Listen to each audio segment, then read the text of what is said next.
Hello दोस्तों, क्या हाल चाल। बढ़िया एकदम। देखो, अब मैं ऐसे ही हैंड रिटन नोट्स लेके लिखूंगा, बनाऊंगा।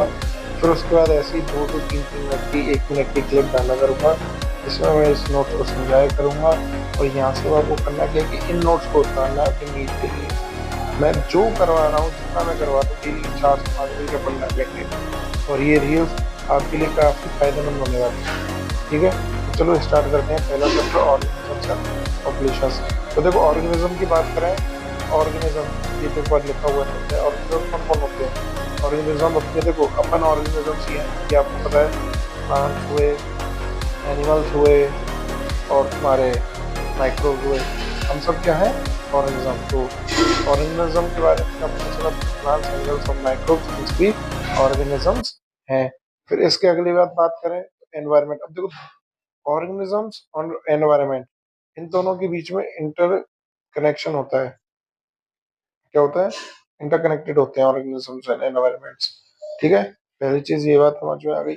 अब एनवायरमेंट जो होता है, इसमें दो फैक्टर्स होते हैं।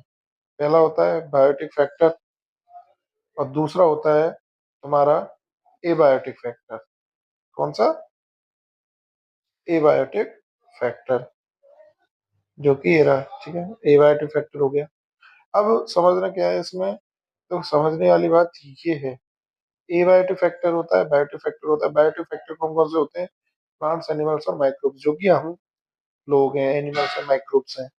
एबायोटिक फैक्टर कौन कौन से होते हैं? एबायोटिक फैक्टर हमेशा याद रखना। इसमें से मैं एक हाईलाइट ये कर देता हूँ। टेम्परेचर सबसे ज्यादा मोस्ट इम्पोर्टेंट एबायोटिक फैक्टर आता है। यहाँ से सवाल एग्जाम चांस में पूछ लेते हैं। अगर फैक्टर्स में से सवाल आया तो टेम्परेचर में सवाल आना मोस्ट प्रोबेबिलिटी कंफर्म है। फिर आती है लाइट, एयर, एच2 और सॉइल। ये 5 तरीके के एबायोटिक फैक्टर हैं। अब इसके बाद थोड़ा सा और जान लेते हैं, क्या कहते हैं, इकोलॉजी को। तो देखो, इकोलॉजी क्या है? इकोलॉजी एक रिलेशनशिप है। ठीक है, रिलेशनशिप इन दोनों के बीच में, एनवायरमेंट और ऑर्गेनिजम्स के बीच में। इसमें अपन करते क्या है? स्टडी करते हैं किसकी? इकोलॉजी की।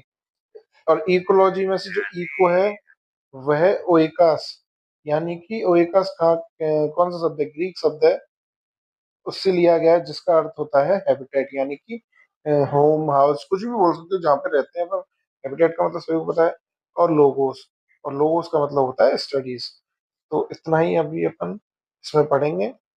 अब समझ में आ गया होगा, इसको नोट डाउन कर लेना, फिर अगली रील